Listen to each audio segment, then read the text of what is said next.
Ang marine collagen ay isang uri ng collagen na nagmula sa balat, buto at kaliskis ng isda dahil meron tayong dalawang uri ng collagen. Dito naman si marine collagen ay nagmumula yan sa buto, sa balat, buto at kaliskis ng isda. Doon ko lang din nalaman na akala ko ang balat ng baboy ay walang kasilbi-silbi. Ngunit siya pala ay isa sa pinagkukuhanan ng collagen. Balat ha, magkaiba yung taba at balat kasi ang taba ng baboy nakadikit sa balat. Ngunit ang balat lang talaga nun, kagaya ng ginagawa nilang barbecue, yan pala napag-alaman ko sa China, balat, puro balat, nilalaga nila yun ng matagal hanggat yung si taba ay matunaw na sa tagal ng paglaga at iniinit nila ng iniinit yun, ginagawa nilang soup. Pansin mo yung balat nila. Marami kasi silang paraan para mapagkuhanan. At ang balat din ng manok. So, kasi kung isipin natin, meron siyang isa sa maraming cholesterol, di ba? Balat ng manok. Ngunit hindi mo naman yung kakainin ng panay-panay. Ano lang? Minsan lang, or gawin mo siyang soup. Doon din yung nagmumula. Yung kaliskis ng isda o yung balat, meron din yun. Di ba? Yung kaliskis, pag nagpapaksiw lang tayo, kasama yung kaliskis ng bangos. So, yun pala, meron din siya. At yung balat ng isda. Kaya pala talagang inaano nila. Kasi yung iba nga, di ba meron nga yung binibiling fish oil? Iniinom lang natin diretso. So, yun yun. Kasi nakakatulong din yun sa pagbuo ng collagen.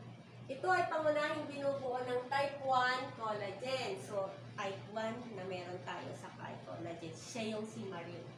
Na hindi naman natin ito laging nakakain or nasusunod sa araw-araw. Tama, mali. Diba? Hindi pwede. Ay, mga araw-araw kinakain. Napaka-imposible nun. No? Ang pinakamaraming uri ng collagen sa katawan ng tao, lalo na sa balat. Yun, ito yon. Kaya minsan, ito ay, ang balat natin kapag kulang sa collagen ay nangungunugo. Hindi siya makintab. Kailangan lotionan. Litid at kasukasuan. Ito yung mga kasukasuan natin, yung joints natin. Minsan nananakit po yan. Kilala ito sa pagiging madaling ma-absorb at magamit ng katawan o bioavailable. At madalas ginagamit para sa kalusugan ng balat at kasukasuan. Next po, sir.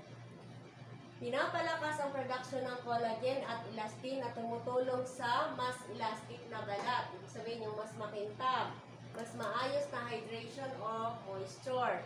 Kasi pagka, minsan kasi ate Erin, ako naramdaman ko yan. Sa edad ko pa lang na 38, 39, 40, pataas. Wala pa itong mga to. Lalo pa kasi ngayon ko lang naman to na ibang product I mean. Pero hindi kasi ako bumibili sa hindi talaga ako lalalay. Gusto ko talaga Mercury lang at Watsons. Pero pinaka ano pa talaga is Watson. Mercury. Kasi alam ko yun. So, doon, nag-start ng mga 40, ano ba ako nag-start na? Nag-start ko sa Shale, 44 siguro, or 40, hindi, 46. Doon nag-start na may mga iniinom-inom na ako. Kasi, kahit naglulusyon ako, talagang sobra. Pagka ginaganon mo siya, at ganyan hindi ako nag-lotion, di ba? Ganyan lang talaga siya. Pero nung hindi pa ako, wala pa akong iniinom, pag ginanon mo yan, nandyan yung puti agad. Dry na dry. So, yun. Nakakatulong para sa mas batang itsura at mas makinis, kumikinang, na kutis. Pinapatibay ang marupok na kuko. Maaaring bawasan ang pagnipis ng buhok at mahusayin ang kinis at kapal nito. Next mo, sir. Explain ko to. Ito kasi ang kaya ko lang. Kasi ito yung talagang mga nakinig ko. Ngunit ito ay hindi ko ibibigay ang patotoo kasi nga hindi ko siya nainom. Ngunit nakita naman natin sa ating tinalakay kung ano yung pwede niyang gawin sa loob ng ating katawan.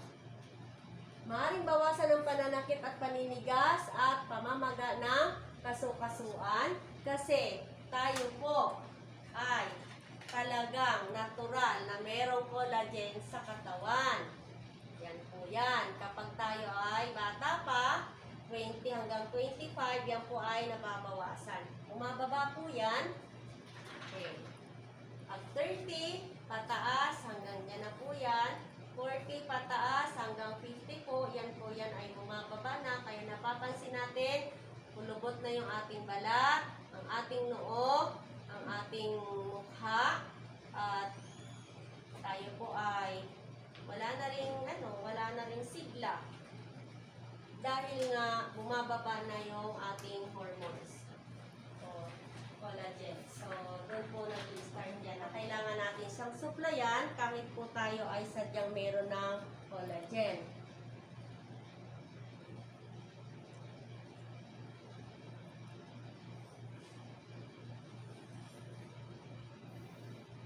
Tumutulong sa pagtibay ng buto at pag-ayos ng cartilage lalo na habang tumatanda o kapag may physical na pagkapagod. Parang meron din yun si collagen, no? Meron si L-carnitine na wala dito kay collagen. Pare-pareha sila kung titingnan mo. Hindi lahat meron. May taglay na mga amino acid tulad ng glycine at proline na tumutulong sa pag-ayos ng kalamnan at mga nasisirang tissue. Maaaring makatulong sa mas mabilis na pag-recover pagkatapos ng ehersisyo. Tayo po ay merong 20 amino acids, no, na kailangan ng ating katawan. Ngunit meron po doon siya na essentials. Ibig sabihin, yun talaga ay kailangan nating mapanatiling isupply para po makakuha tayo ng mga amino acids at mabubuong protina na makakatulong upang lumakas ang ating katawan. Yun po yun. Siyam na essentials yun ng amino acids. So, sa mga tinalakay kong produkto, meron siyang L-carnitine, glycine, cysteine, glutamine, proline, at pectin. Anim po. So, yung tatlo nun, bubuhin nyo na lang kung saan. Kaysa naman totally, minsan wala palang amino acids tayong na-isupply sa araw na to. Absent. Kasi, yung kumain lang naman tayo na, halimbawa, kumain ka ng tinapay. Ano po ang benefits ni bread? I-search po natin yon. Kumain lang tayo ng kanin and pork ngayon. Ano ang na-isupply niya sa atin ngayong araw? Pwede po natin i-research yan. So, absent tayo. Wala tayong naibigay.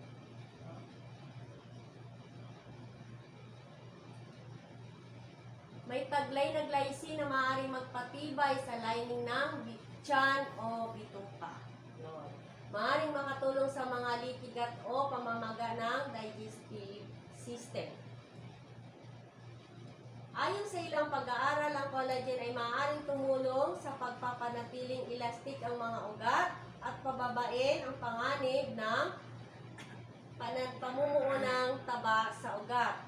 Ang glycine ay maaari ring bawasan ang pamamaga at tumulong sa pag-regulate ng blood pressure. Glycine, no? Kanina nabanggit din natin yun. So, meron talagang mga tungkulin na kailangan nilang gampanan sa ating katawan kung tayo ay tumulong din para maiwasan yung kung anumang panganib na iindahin natin. Tapos na, sir?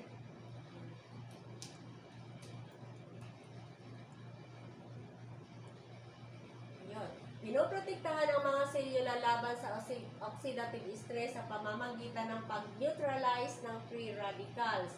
Nakakatulong maiwasan ang pagkasira ng cells na maaaring magdulot ng pagtanda at malalang sakit. Pinapabilis ang paggaling ng balat at binabawasan ang paglitaw ng peklat, fine lines at wrinkles. Nakakatulong sa tuyong balat, eksema, sunburn, karaniwang ginagamit sa mga cream at oil bilang pampamoisture at pampagaling ng balat. So, sa isang tableta lang, hindi na ay inom ako ng vitamins. Bibili ako ng lotion para moisturize yung skin ko. Bibili ako ng isang oil or cream para ipuna sa aking peklat or sa mga dark spots ko.